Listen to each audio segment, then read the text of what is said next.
Hello, everybody, and hello, Carmen. It's so lovely to have you here. Thank you so much for coming. After quite a while, I have an astrologer on this show and this podcast, and I'm really happy to have it because I love astrology. And actually, when I have somebody who insists on me convincing them that spirituality does exist and it's real, I don't do magical spells for them. I don't do candle spells for them. I don't even do tarot card reading for them. I do astrological chart for them because that's one of the fastest way how to get a skeptic speechless from Yes. skeptic to speechless in the shortest amount of time and the least amount of energy. So, Yes. Carmen, tell us why astrology is so important and what it can do for people. So, listen, astrology is the most powerful tool of self awareness there is. I call it a map of the soul. So, when I was growing up, when I was 16, I wasn't raised to believe in any of this stuff. I was raised in the Midwest in the United States. I didn't know what a psychic was, what astrology was, or anything, but I was naturally intuitive and I would dream things that would happen. And I thought, why am I doing this? Like, why am I dreaming these things, right? And I had some weird experiences, I'll be honest with you, that opened up my mind. And I thought, I want to learn, why am I the way I am? Like, why am I weird? I mean, really, I knew I was not like my family. I'm like, I even thought I was adopted at one point. I'm like, am I your kid? Like, I remember asking my mom, and she's like, yeah. I'm like, I'm not like you guys. So I went to this little mystical store and I bought my first book when I was 16 on astrology, and I didn't know anything about it. I just read, oh, I'm a Virgo sun sign, basic. And it validated me. I'm like, ooh, this is accurate. Like, oh, I want to learn more about this because I love psychology. That's what I want to do, is go into psychology anyway and counseling. So I started teaching myself how to do charts by hand, and I mastered it. Then I started practicing on my friends and family. And then in graduate school, I was going to social work school to be a counselor. Well, I would meet people at bread company or in a library, and I would do their chart, and it was just like a tool for me to practice. People would cry. People would say, how did you know this? I'm like, and that's when I realized, okay, this is energy. This is validating what you already know about yourself, and that's why people resonate with it, because it's not like I'm sitting there and I'm channeling some spirit or something for somebody, right? Because they're going to doubt me, especially skeptics. They're not going to believe in that. Or I'm like, I see this, I have this image of you, even if it's true. And when I dream things, I would tell people I had a dream about you, and it would end up being real. They still would be skeptical. But when I would do their chart, they're like, this is accurate. They were freaked out. Honestly, it freaked them out. And so I realized that 1 hour of doing a birth chart with someone, basic, your basic natal chart, it's like 8 deep therapy sessions of in-depth therapy, 8 to 10. You get all of it in 1 hour. That's all you need in a birth chart, and it totally hits on everything. And so I thought, man, this is amazing, and I want to use this to help people. And so it became my passion. It's always been my hobby and my passion since I was 19. I'm going to be 50, so I've been doing it my whole life. And when I say I live it, I live astrology. So, like, I had a normal practical job, right, in the real world. And then I've always done my astrology writing and counsel on the side. So at work, I'm always sharing my knowledge. Like, guys, Mercury's retrograde, so be careful what you email, and people are going to miscommunicate. And they're like, what? What's that? Mercury retrograde. Then people would come to me every month. Carmen, what's going on? Is Mercury retrograde? And they would notice things. And sometimes I'm like, well, it's going to be this week. And they're like, oh, that makes sense. And they're like, Carmen, is there a full moon? Because I tell people, guys, there's a full moon. We need to chill. And people that were like totally not, that didn't know any of this stuff, I opened their mind. And that was what my goal was to, I would bring up the full moon, Mercury retrograde, these funny things like, hey guys, and they're like, oh, Carmen, and they started believing that there's something to it. And so that's what I've done, is try to plant seeds and open minds around wherever I'm at. If it's a bunch of skeptics or whatever, because I'm usually the only one that knows astrology, and in my normal jobs, not a lot of people know it. And even my friends, most of my friends aren't into it either. It's like it's a foreign language to them. So I teach it on a basic level, and people start getting interested. And so I agree with you. Like, that's the first thing I'll do if someone's real skeptical. Like, I'm like, can I see your birth, your time of birth? What's your son? What day are you born? And I'll ask him questions. And what's cool, the reason I wrote this book, Your Astrological Energy, is because all these years of doing charts, all this stuff I've been doing, I realized that astrology is energy. That is why it works. Just like everything's energy. The moon affects the tides of the ocean. The moon affects our emotional nature. More people get in fights and car accidents and report to the ER during the full moon than any other time of the month. And the cops will tell you this. ER docs, that's science. Of course, the moon affects our emotions. And I used to work in a youth service program years ago when I first became a social worker, and I worked with runaway teens. And every time there was a full moon weekend, I would tell people at work, because, we all did the same job. We're on call. I'm like, guys, it's going to be a busy week and it's a full moon. And they're like, what do you mean? That's weird. I'm like, no, because it's a full moon. There's going to be more emotion. People are going to be more dramatic. Things could happen. And every Monday when we come back in from the full moon weekend, like, Carmen, how did you know? I'm like, it was a full moon. It's not me. It's the full moon, man. I'm like, all the teens would be at the police station, but the parents are kicking them out. They're calling my phone. I'm going, and it was always busiest during a full moon when you worked in crisis intervention, and you see those things are researched. There really is, and people don't know why it works, and it's because it's energy. And so I'll walk into the room, we all can do this. Everyone has abilities, some type of a gift or strength in your birth chart. So you may not be psychic, or you may not think you are, but you could be very intuitive or very empathic, or you could be someone that has these creative ideas that just pop into your head, right? And it's like a voice in your head. Everyone has something that they can tap into and utilize as a strength, right? Not everyone is dreaming things that happen. Maybe some people don't dream. That's okay. But you may have another gift like sensing energy. So that's kind of what I would do. I walk into the room, I could feel things. And I never understood what that was. And no one taught me what boundaries were. No one taught me how to protect myself, or that I was wide open, which I was. I was wide open to the energy of everybody. And so everyone that had problems would always want to come tell me all their problems. And this is when I was young, like high school. Like, I never understood it. I'd be in the grocery store. People come up to me and tell me really deep, dark, traumatic things, and I would listen, and I'm like, whoa. That's why I became a counselor, because people like to tell me stuff, and this, and my dad died, or I lost my son, as strangers. I didn't know who these people were, and I'm like, I'm so sorry. So there was something about my energy that I knew was different. And when I started learning my chart, I started realizing what it was. It was my planets in the 12th and 8th houses, and it all made sense and validated my experience. When I read in the astrology books, when I learned astrology, I'm like, this is why I'm the way I am. And then I started astrology groups on Facebook for 8th and 12th house people with Scorpio, Pisces energy, etc. And everyone in there has the same experiences. So it is a science. So I've spent my life helping validate people and why they are the way they are, their personality. And it's my passion. I love it. And it's a bit scientific. I think that, okay, I think a lot of people start with their sun sign, right? And most people know, oh, I'm a Virgo, oh, I'm a Libra. And I think most people understand, like, okay, yeah, well, I can see some of these characteristics in me, but they don't often realize that that's just the very tip of the iceberg. Yes. And sometimes you might feel like, okay, I'm somewhat Libra, I guess, but there is a lot of in me that I'm not seeing in the Libra. Why is that?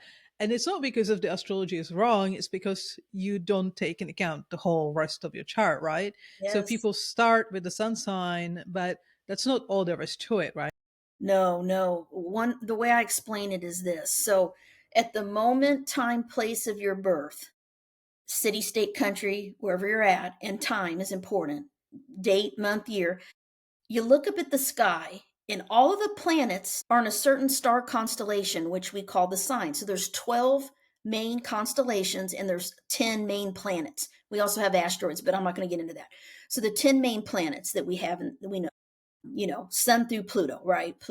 And Pluto is a planet, by the way. People say there was a little time there where scientists were like, it's not a planet. It is. So there's 10, It and is then a planet. Pluto is a planet. yes, Pluto is real, guys. It is very real. Pluto is my favorite planet. Yes, yes, Clearly, just look at yes, me. yes. Right, right. Pluto is real. So when you look up at the sky, all at the moment, time, place of your birth, all the planets are in a certain star constellation. So the sun, if you're born on August 25th and someone else is born on August 25th in the same area, the sun will be in the sign Virgo for anyone born that day. But the time and even in the place matter, and it can change the entire chart. So what happens is we take a picture of the sky at the moment, time, place of your birth. We break it into 12 sections like a pie. We put it on a piece of paper, and it's a wheel. And the wheel has 12 houses, which are the areas of the sky that astrologers break apart. Each area of the sky is a house. We call it houses. There's 12 of them, just like there's 12 signs. And each zodiac sign rules or is associated with the energies of each of those houses. It's like Aries, Taurus, Gemini, it goes in order, right, around the wheel. And then you're going to look and say, okay, say you're a twin, but you and your twin were born 5 hours apart. Okay. So the moon sign, for instance, at the moment, time, place, your birth, when we took that picture, the moon can change signs every 2 to 2.5 days. That means I've seen it with twins. They look alike, their sun signs both Leo, but their moon sign is different. That because they were born spread out. That means their emotional nature is different. How they show love, how they find comfort, how they find stability. So emotionally, they act different, even though their chart may be very similar, almost identical. There's certain planets that can change signs on the day, time, place, and year. So we want to take that picture because that's the time your soul chose to come into the physical world. This is what I believe. That we choose when we're born to come into when we have the best chance of learning our karma and experiencing whatever our soul decided it wanted to learn. Whether it's like, I want to learn how to forgive people. That means you may have a little betrayal in your chart. Okay. You may have some things. I want to learn to be artistic and creative and be okay, in the limelight. Then you might have fifth house or Leo in your chart, right? You want to be, we choose when we come in for what our soul wants to learn, but we don't remember this when we get here. We're like, why the hell would I come back here and what is this place, right? But we chose to. And so that chart is the map of your soul. And you have a sun sign, you have a moon sign, which is your emotional nature. You have Mercury, which is how you communicate, how you think. You have a Venus placement, which is how you love, how you are in relationships, your artistic creative abilities, your beauty. You have Mars, which is your drive, your passion, your ability to overcome, where you have conflict in your chart. You've got Saturn, the planet of destiny, the planet of karma, and the planet of responsibility. And Saturn's an important planet because it's attached to the nodes of the moon, which we can talk about in a little bit. But we have Jupiter, which is good luck, good fortune. It's where where you have expansion, right, in your life. You have Neptune, which is spirituality, illusion, disillusion, right? Where sometimes where we're idealistic in our life is where Neptune is, right? And it'll be in a certain sign and house, all the planets will. And then you have Pluto, the planet of death, rebirth, transformation, and healing, resilience. So very powerful energies each planet possesses. Each sign possesses energies. And the energies of the sign, like their traits, like if you're a Virgo and you're reading about Virgo, why are Virgos overthinkers, right? Why are Virgos worriers? Because they're ruled by Mercury, the planet of thinking, communication, on the go all the time. So they're always analyzing everything. That's because you're ruled by Mercury. Yeah. We Virgos do worry because the world around is constantly giving us something to worry about. Yes. Yes. Yes. We're The both world does Virgos. not want us to Yes. relax. Yes. Yes. And so it's when you learn the energy, when you have your chart is energy. So you can look up every single placement of what, I always say start with the basics. What sign is the planet in? What house is it in? Start there first. And then in astrology, we look at your top three, sun, moon, rising sign. The rising sign is a sign on the cusp, on the wheel when you're born. And that sign is your mask. It's kind of like when people first meet you, that's how they judge and perceive you of being. So if your sun sign is different than your rising sign, people can misjudge you. They'll think, oh, you're like cold and like unemotional. But then when they get to know you, maybe you're Capricorn rising, right? And they think you're really serious. like, man, this person's serious. They don't smile. They look like they're mad. But then when they get to know you, may be a Pisces sun or something, and you're like so sensitive, like, man, you're nothing like I thought you were. It's because it's energy, and you can see these things. So when I started really getting into this, is that it just validates what you know about yourself. And so if someone doesn't know their time, I always know if their time is off, because when you start doing their chart, it doesn't resonate with them. And I'm like, are you sure you're born at 12 p.m.? I remember asking a coworker, I'm like, this isn't you. She's like, what do you mean? That's what my mom told me. I said, no, something's not right. I said, see if you can find your birth certificate, or a baby book, because the time matters so much. AM or PM, it matters. If you can nail down your time between 2 hours, we can get an accurate chart, because we can get that rising sign. The rising sign changes every 2 hours. So if we can get the right rising sign, we can get a pretty accurate birth chart for you. If you're adopted or you don't know what time you're born, we call it chart rectification.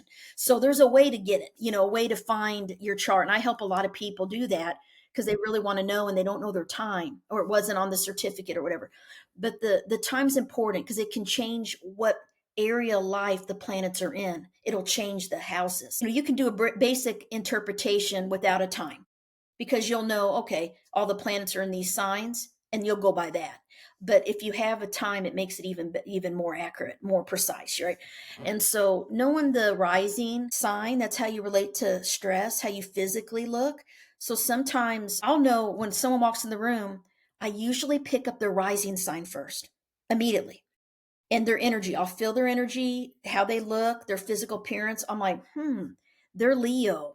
And I'll kind of feel there's Leo, or sometimes I get a mix, right? But I'm usually right when I finally, if I ever get to do the birth chart, that they have that energy somewhere, especially moon or rising or sun. And I started getting really excited that, man, I start practicing. So I walk into a room, I meet new people, I'm just feeling them out. I'm feeling them out. Air, fire, earth, or water. You can feel it. And I taught my daughter how to do this. She's 20 now. But we went into this little store, and the girl that was waiting on us, it was like air.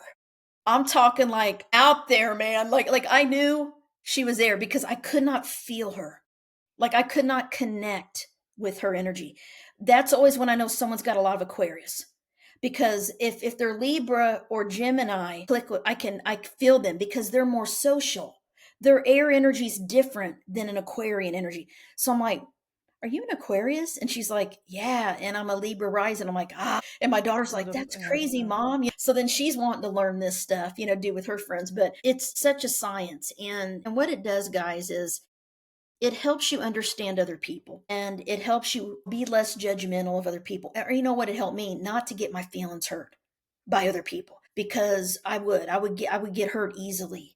And I realized, man, how are they acting like I would never say or do that to someone like they're doing to me. But when I started, getting to know astrology and using that, I'm like, they can't help it. It's their chart. These are their patterns. These are their energies.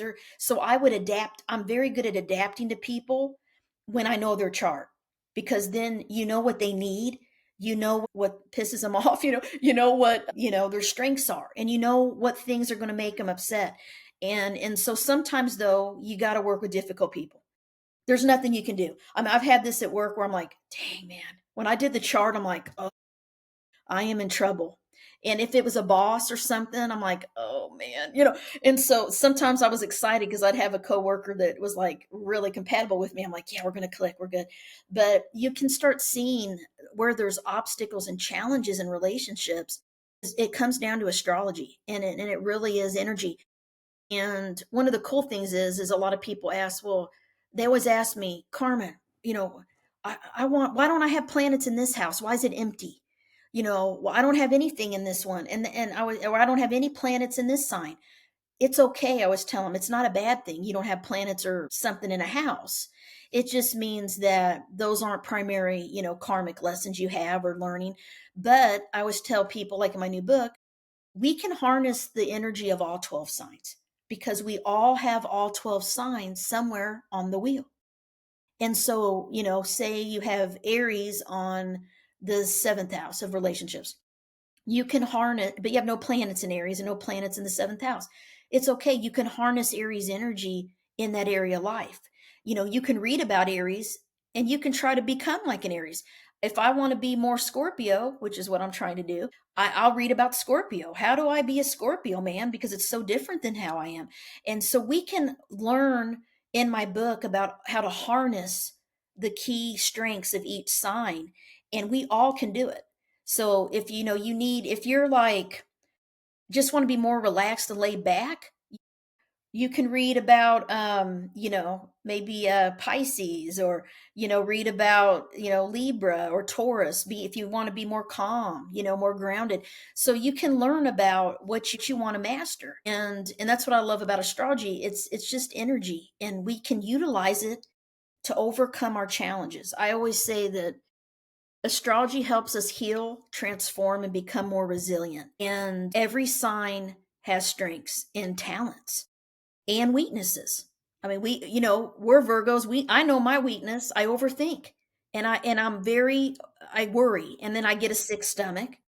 You Just know, a question, yeah. because I'm basically making this statistical research, and that is all the Virgos I know have digestive problems. Do you have digestive problems? Yes, yes, and my daughter and my husband, and we're all Virgos in my house. I had to put My daughter has to get medicine for it now. Me too. It's like she's on a special medicine because she can't eat. She's going to the bathroom, throwing up and stuff. It's like this nausea. And she wakes It's a up, real thing. Astrology is a it's our real weak thing. area. The stomach rules Virgo. And it's the mind, the brain, brain stomach connection.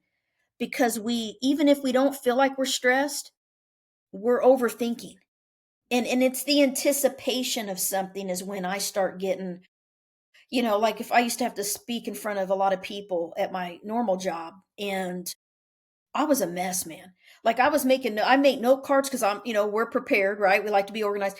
I had everything written down, what I was going to say. And I was memorizing it and everything. But right, it's like all the hours up until I had to actually get on stage, I was so sick to my stomach. Oh my gosh. And I'm over analyzing, obsessing. Okay, what am I going to say? Okay, I'm going to say this. But then once I get up there, that's the thing Virgos have, is they're natural talkers. So if we know it and have the knowledge, once we start talking and teaching it, the nerves go away. So then I was fine. And then I would talk and people say, "Oh, you're such a great briefer." And I'm like, "What?" I'm like, "I was a freaking mess, man." So, they don't know because I hide it well. But they're like, "You get nervous?" I'm like, "Oh, I'm sick to my stomach." They're like, "You are?" I'm like, "Yeah." And so most people don't do that.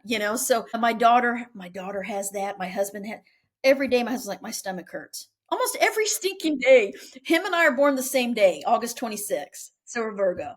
And my daughter has always had it well, not always. I'd say it started in high school. But now she's in college and she's like, "Mom, this isn't normal." She's like, "There's something wrong." Like she's like researched everything. And I told her sometimes that's not good because she's looking into stuff and then she starts thinking she has all this stuff, hypochondria. Yeah, And yeah. I'm that way That's too. And normal. Virgo, very yeah, Virgo.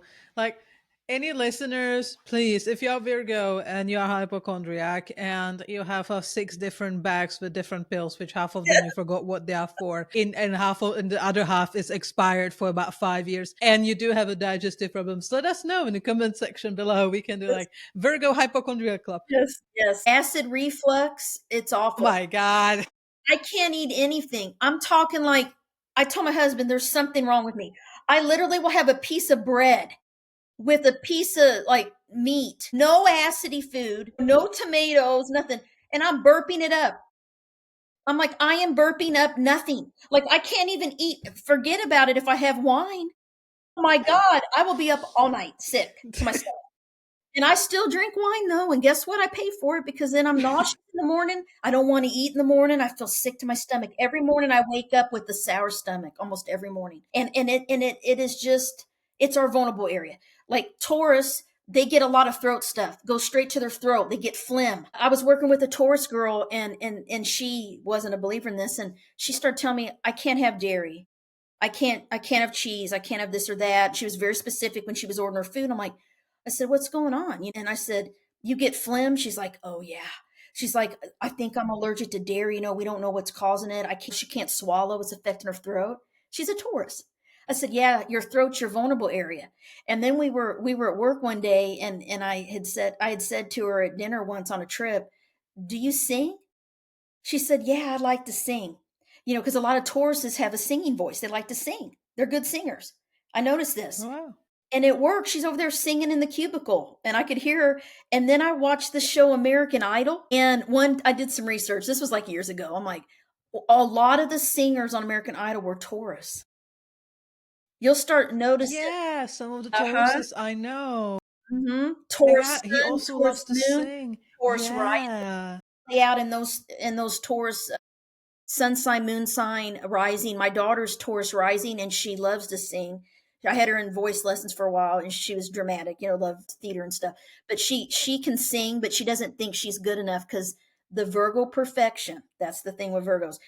My daughter, I had her in every single creative thing because she loves all that stuff because of her Taurus, I think. And she's a fifth house sun, so Leo house, and Mars there and Mercury. So I got her into everything she wanted to do, dance, she wanted to do theater, everything. And she would always quit. And this is something she's working on as a 20-year-old. She's like, Mom, I know that I'm doing this and it's not healthy and it's not good. And I said, yeah. Because she'd say, Mom, as soon as I know I'm not the best, I feel bad. I don't want to do anymore. It's because she's such a high standard on herself. That's Virgo. And so Virgo should not do things like ballet because that makes it worse. And she was doing ballet. And I'm like, and my friend who's a psychic in Korea, my best friend, she said, Bella should not do ballet. No, any other dance but ballet. Bella wouldn't listen. So she did. And then it got to where she quit because she didn't think she was as good as the others. I said, don't do it to be perfect. Do it because you enjoy it. So she's trying to learn how not to be so hard on herself. And that's a Virgo sun thing. And that's also earth signs. The earth signs are the workers. They're very hardworking, efficient, productive, but they're hard on themselves. They can be a little bit hard on themselves, have a high expectation, right, of themselves. And that's not good because it makes things hard, right? So you just got to learn how to self-care and like what your signs, what your main sign is, and everything can help, but you got to know all of it, and like I think we were talking earlier, even though you have, you can go to astro.com, get a free birth wheel. You just put your stuff in, you can print it, you can see, and get a basic one so you can see the symbols because it's a symbolic language. It's all symbols. So once you know the symbol and what sign it is, the symbol of the planet, what planet it is, and then the houses are all numbered, it's very easy. And the rising sun, you'll start, okay, I'm a Virgo rising, start with the basics. Just start looking up, where's your sun, your moon, or where's everything at? What house is it in? You can get basic books, look it up. You can teach yourself the basics. You can, and it'll validate. And I always recommend have somebody do a psychological consult on you to do your chart at least once because it's very validating and it helps people so much. And I wish I would have known, the one thing, Asher, that I wish I would have known when I started studying astrology was how important the nodes of the moon are. No one told me in 1993, even through the early 2000s, like how important the nodes were. I just kind of stumbled into it after doing consults for years. And then I started realizing this is the most important thing in your chart is your north node. And it looks like headphones, guys. It's like I she's wearing. think I only heard about the notes for the first time in like 2013, 2014. That's when they start to be popular. Yeah. And I would say like the north node and south node, knowing your north node and your south node is if you're like afraid of astrology, if it's like too scientific, if you're like afraid of doing the whole Yeah. chart, but you still want something to help you with your life mission and understanding of yourself and where you're going, especially if you want to understand where you're going and what you need to leave behind in life and what you move towards. Like just knowing these like north node and south node, that tells you a hell lot about yourself without needing to study the whole astrology, right? What actually can tell north node and south node, what it can tell you, Yeah. how it can help you. Absolutely. So, what is the energy of each sign? I'm going to talk about each pair. because I just kind of coined it. I have a book called Astrology's Magical Nodes of the Moon, and it's about the nodes. It's really a easy read. It's simple, and anybody can read my books and understand it because I make astrology basic. I try to write it in a very simple way. So the easiest way to understand it is the North Node looks like a horseshoe or like her headphones, right, with two little dots. That's the soul, your soul mission this lifetime. So your North Node will be in a certain astrological sign, one of the 12, and it'll be in a certain house. So you'll be mastering, Interesting. yeah, there it is. Yeah. You'll be mastering the energy of that North Node. But let me tell you what happens. So when we're born, we're living in the past. And whether you believe in past lives or not, it's okay. You don't have to, but as an astrologer, I do believe in that. So the south node of the moon is what you've learned and mastered in past lives. What your soul, who is the real you, your real essence, not this body, has been in many other experiences and realities and lived lives and had learned things and mastered things and had challenges, right? And things they bring into this life. So we are comfortable and cozy in the south node from the moment we're born. So if your south node is Libra, you are artistic, creative. You're very into peace and harmony and fairness and justice and relationships, having relationships, being in love, having a partner, having someone to compromise with, okay? So you've already been there, done that. You've had marriages, you've had love, you've learned to commit to someone else, right? And to make your partner's needs, prioritize them in some ways over your own needs. That's the thing with the Libra. And this life, if you're North Node's Aries, it's like, wait a minute, I'm supposed to learn to be self-reliant, independent, free, and not need another person, to not need a partner. It's very different than what you're used to.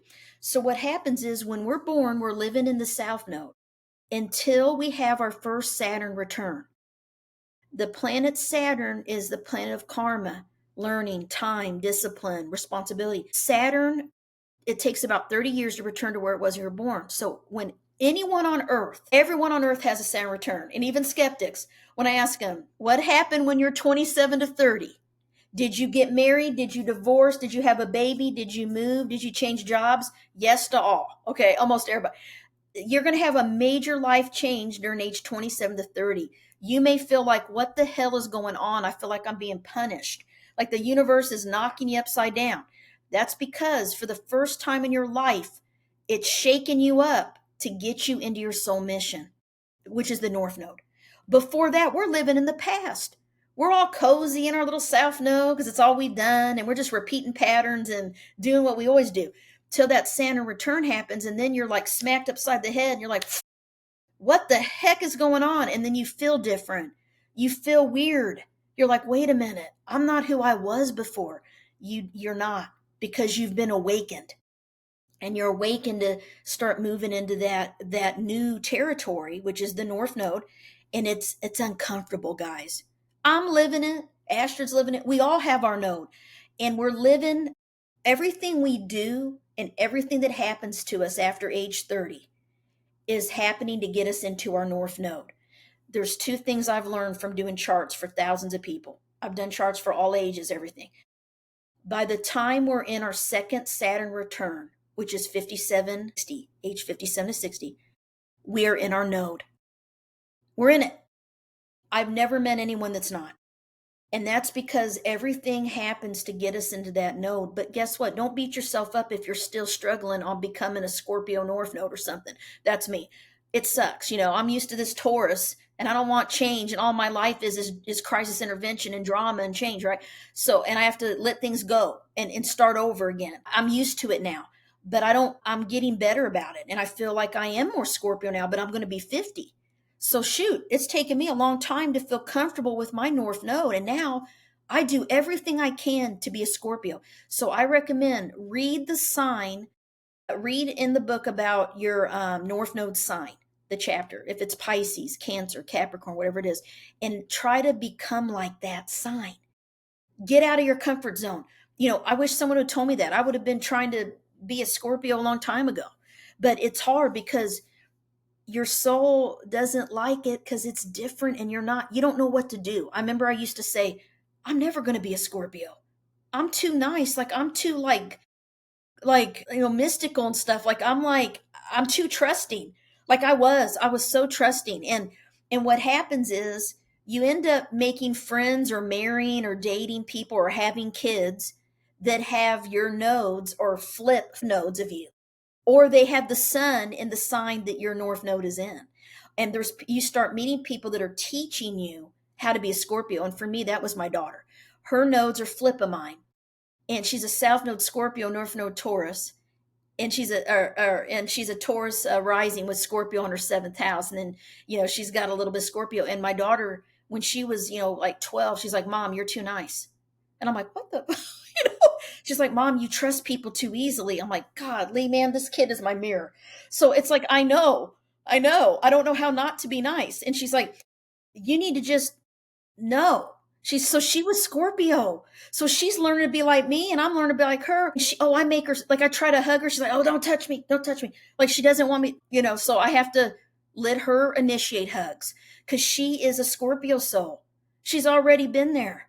And she doesn't like the affection stuff. She's like Mm. very intense, my daughter. She loves tattoos. She loves, to be a little dark and mysterious. And so, she's a Taurus girl. I mean, she's a Scorpio girl. She's learning to, it's funny she picked us or picked me because she's interested in astrology and things like this, but she's skeptic. It's that Scorpio. It's like they question, but she likes it because she knows there's something about it that's powerful, and it is a little accurate, so she can't help it. She's interested in it, just like a Scorpio would be interested. But it's more of like something that she wants to learn, so she knows it. Because so she Yeah. doesn't really want to do astrology. Just Like because you're skeptic doesn't mean astrology does not apply to you. yes, It exactly. still does. Yeah, Even when you're yeah, skeptic, it still yeah, works for you just the same. yeah, But I would say like that's actually I think a good way how to start with North Node and South Node, right? To basically look at all the things that changed in your life between the age yeah, of 27 and 30. yeah, All the usually the mess that around and big changes, yeah, life changes around at a time, and look at your South Node and North Node signs just, yeah, and then you will realize me being South Node was causing the problems, and yeah. me the North Node was what was solution in that situation all along. Yes. And I guarantee if you Yes. do that, it will be true. It will. It will. You It will will. look at him like, oh my god, like it's why I like to do sometimes chart for people. I like to do charts for people who never got charts before Yeah, me because too. I love that. That's that the best, man. virginal face, Yeah. the Yeah. virginal face when they got the first chart done. And what I'm sometimes noticing is that when you are having a hard time to decipher your past, like your childhood, the second you get your chart and you put it together in a context of Yeah. your upbringing, Yeah. then suddenly everything makes sense, right? Oh yeah. Oh yeah. Completely. Can actually people use astrological chart and their own understanding of their own astrological chart to, for example, overcome blockages they might have at work? Because they might Absolutely. be trying to achieve something, but it just doesn't Yeah. align and they don't know why. Can astrology help with that? Yeah. Astrology can help with that because what happens is you want to look at the 10th house cusp because that's your career cusp. If you're talking about work, you also want to look at the 6th house. So, do you have any planets in the 6th or 10th? What planets are they? And you want to look at the MC, which is the midheaven. It's the 10th house, the top of the chart called the midheaven, the 10th house cusp, which is 10th house is the house of the public, your career, recognition, the kind of work you're supposed to do is often the sign that's on the 10th house. So, and then of course your sun sign, your moon sign is going to have certain traits and certain abilities, right? But like for me, this kind of played out for me with Gemini on my 10th house. I ended up becoming a counselor, a social worker, which was fine. But now that I'm getting ready to turn 50, I completely left my 25-year career, walked away because I was burned out and I was not fulfilled. And what happens is there's certain careers, and I knew I like to write, I like to talk, I like to share information. I love to learn and meet people and socialize, like be on podcasts, stuff like that. I love this. But I never did it. This wasn't my life, but I'm in my node now too. I'm a North node in the third house, and it's in Scorpio. So I'm meant to write and talk and be teaching and doing these things, but I did it at a normal job, but not like I'm supposed to be. So what happened is I've always had two jobs. Always. I've always done astrology on the side, and I always had a normal job. And that's Gemini. Two different careers.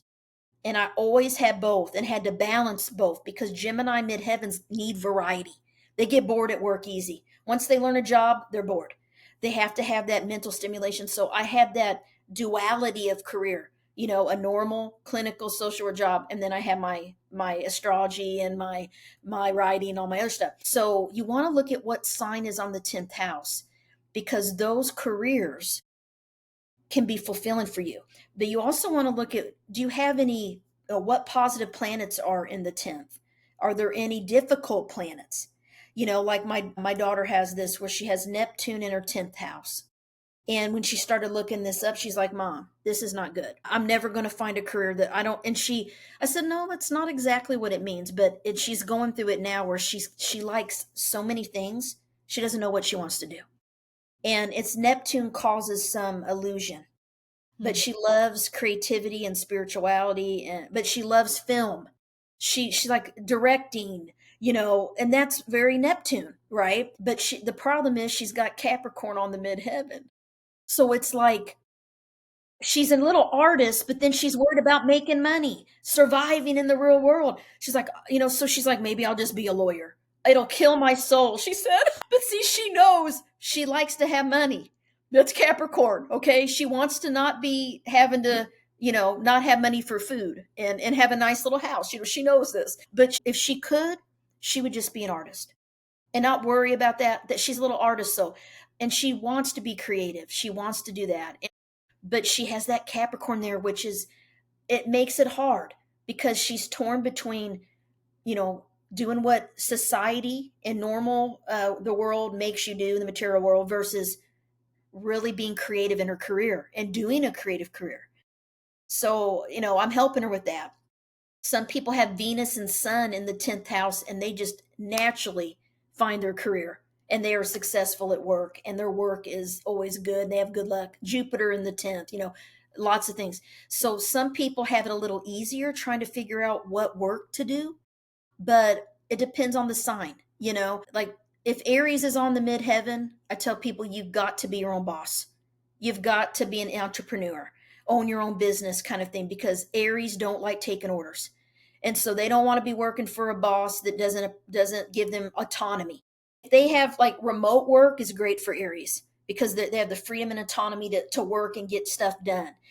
Nobody hovering over them, or micromanaging them, they will rebel. So once you know the traits of the sign on the 10th house cusp, it'll help you kind of narrow down. So like if Cancer's there, Cancer on the midheaven, a lot of times they go into the medical field or the helping professions, could be counseling, but also could be finance, accounting, working with animals, veterinarian. It could play out a lot of ways, but nurturing and taking care of people is a need. So it's kind of like if our needs aren't met, we're going to eventually get burned out. And that's what happened to me. I was not fulfilled. And I thought, you know what? I want to do work that brings me joy and that is fulfilling and creative. And bottom line is, that's what I thought it was. What it really was is I wanted freedom. Gemini on my 10th house. I wanted to be my own boss, make my own schedule, not be tied down to things. I'd like to be able to change if I need to. And that is where I'm at now. But it took me 50 years to realize that that's the kind of career I needed, because this 9 to 5 thing, it's not for me. And so you'll learn, how that is. So if Leo's on the 10th, you could be drawn to, the public, entertainment business, politics, government, musician, being out on stage where you're out in the limelight, or you could be a teacher. A lot of Leos are teachers, The drawn to spotlight, kids. the visibility. Yeah, yeah. And being respected for their knowledge and stuff.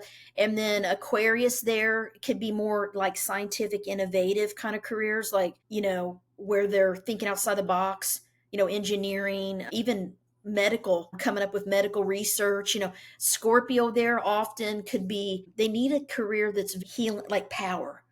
Like they tend to get in powerful, they want to feel like they make a difference, like intense difference in people's lives at their work. So they can get into like therapy, working with trauma survivors, working in as a mortuary, with death and dying, being a hospice nurse. There's all kinds of things that they can get into. Also business, finance, they're the business mind, owning their own business, working with other people's money, other people's finances. It can play out in a healing way or a more business minded way. And it just, that sign on the 10th is so important. And because that if you embrace that energy and try to figure out, okay, what careers does that resonate with, and which ones do you like and maybe you're good at, that gives you some tips, right? And sometimes things can block it, because we have aspects that are inside the chart, which are how the planet's energies affect each other. And sometimes things can be blocked, or squares can block things where you don't really know. Or you could have a placement of Neptune right on the 10th house where there's total illusion. Like you're idealistic, you don't even know what you want to do for your work, you don't even know what you're good at. Or you could have Pluto there, which means like you're a powerful person in your work, like it just happens for you, right? Or Jupiter's there. So everything matters. But look at the basic sign on the 10th house, and that can give you some tips. And then each sun sign has certain careers that it's naturally good at. Like I told my husband the other day, I've been married 26 years, and I've always been a social worker, and then Mhm. astrologer. This has been my thing. But I realized, what I like? Like I said, I went into the wrong career field. Like no one, I would love to be a publicist or a journalist, or, I didn't even know what that was. And in college, there were no classes on that. And so I know now I love this stuff. And this is like I pitch to do articles, on this one thing, and then if they quote me, I'm all excited. I'm like, oh yeah, they use my astrology insight. I love that. Like this is what I want to do, is my passion. And we all can do our passion, but we got to figure out what it is. And your chart can show it. And now that I know my note, I'm like, I'm meant to be doing third house stuff, which is talking and teaching and writing and all these things I'm doing now. And I know I'm meant to do that. But when I was split and putting too much energy into this dead end job that wasn't fulfilling, it was blocking my success in my spiritual, astrology work. And so, So, yeah, like, obviously, like the charts can tell you like what your talents are, but they will also, the chart can also tell you what are your challenges, what are the things you should yeah, learn and overcome. So yeah. what can actually person expect if they actually go and they actively work on the difficult aspects of the chart, on the difficult planets, and they really try their best to overcome these issues, overcome these, learn these lessons? What actually can, what difference can this cause in life, if any? That's a powerful question. So let's talk about. So, I believe that each sign, okay, we're going to focus on the negative traits. So if okay, Aries, we'll start with Aries. Aries can be impulsive and they can go on their gut, but they don't think things through. And so what happens is they can act, and then they can regret it. And like, oh, shoot, what I get into? Like if they meet someone and there's a chemistry, and they end up having an affair, okay, because they felt love at first sight and they acted on it. And that's why, I've met some Aries that have done this, and they almost lost their marriages over it. But then, once the newness and excitement wear off, they're like, they move on. They're not wanting to be married to this person. So they're learning about commitment, and they're learning to be patient. And if they can learn to be more patient and not to react, because you and we both got an Aries moon. So I know you know this feeling. When my Aries is getting ready to come up, I now can control it. I know it's coming. But the problem is it's fast. Aries is fast, quick energy. It goes like when I get mad, I can feel it coming up and it's real quick. And I'm like, I got to watch my mouth, because we want to say exactly what we feel. And we can hurt people with our words. And our intensity is shocking. Like, and we get loud. and we talk loud and we talk fast and we're like intense. Many people can't handle that. Okay, they're like, whoa, right? And I'll even be, getting riled up about something and they're like, Carmen, calm down on the phone. I'm like, no, I'm just expressing myself. I'm not mad. I'm just talking, but they're like, but you're loud. You're like intense. I'm like, I'm just expressing this is bullshit, whatever. And then I'm over it and I'm laughing. I'm like, I'm okay. Like I had a friend that would always do this, Carmen, calm down on the phone, because she just was like overwhelmed by it. So I have to learn that I will overwhelm people if Hmm. I let all of it out and if I'm too honest, too blunt. So I learned that I can be kind and direct and assertive in a kind way and control it. Okay, so that's what Aries can do, like learning patience. Can make your life significantly easier Yes, and better if you learn the yes. lessons from your astrology. It- Carmen, you have actually booked your astrological energy that's people can actually pre-order. Can you tell us like for what type of a person this book is, who's your ideal reader, and yeah. where people can get this book? Yeah. So my ideal reader is people that don't know anything about astrology, honestly, or that just know a little bit or interested in learning more because it's a beginner's basic guide that's really in depth and it's an easy read. I don't get into the math and the calculations of everything, and I do what it will focus on is each sun sign has a chapter, how to harness the energy, the strengths of the sign, the planets in the sign, planets in that house, planets in transit of that house and sign. I go into that in each of the 12 chapters. So you can look up all your aspects in your birth chart. If you have it in your hand, you may, oh, okay, I got the sun in the 10th house. You'll go to the 10th chapter, look up the Capricorn house, right? And you'll be able to use the entire book. In my sun signs book, it's really like, you read about your sun sign and then you might look up your friend's sun signs. This is different. You'll use the entire book and you'll want to look up all your placements and if you're going through a transit chart, which is what's going on in the sky right now. We take a picture of the sky, put it on top of our birth wheel, and we can see what planets are messing with each area of life. Our health, our relationships, our home, our career, and it'll all make sense. And I analyze it for you. Like if you're like, man, I got a bunch of stuff going on at work. I got laid off, or I got fired, or I changed jobs. What is going on? Pluto or Uranus could be transiting your 10th house. I talk about what that means, what its lessons are. So you can look up everything. Yeah, it's your astrological energy. It's really so you can learn about all the energies of the 12 signs. So you can understand them, you can understand yourself better and others better. And you can look up your friends and family and it's an easy to read guide. It is. And even people that are astrologers can benefit from it as well. But it is for those that want to learn. You also wrote a book about Carmen also wrote a book about north nodes and south nodes, and I'm going to also include that in Thank you. the because we talked about it on the show Sure. in the section below. Carmen, if you should sum up astrology and its importance in finding life lessons in one sentence, how would you sum it up? Astrology can help us heal, transform, and become more resilient.